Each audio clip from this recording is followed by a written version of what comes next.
صدر ٹرمپ نے اسرائیلی وزیر اعظم نیتن یاہو کے ساتھ واشنگٹن میں کھڑے ہو کر جس منصوبے کا اعلان کیا اس کے 3 بنیادی ستون ہیں: فوری جنگ بندی، یرغمالیوں کا تبادلہ اور حماس کا مکمل طور پر غیر مسلح ہونا۔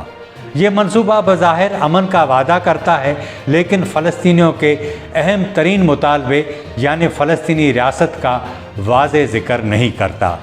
صرف یہ کہا گیا ہے کہ اصلاحات کے بعد ریاست کی طرف ایک قابل اعتماد راستہ نکل سکتا ہے۔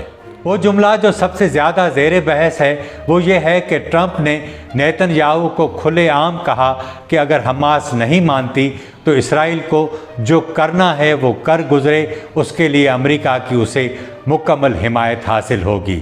یعنی فیصلہ حماس کا نہیں، طاقت کا ہے۔ اسرائیل جو کہتا تھا اس پر امریکہ نے اب مہر ثبت کر دی ہے۔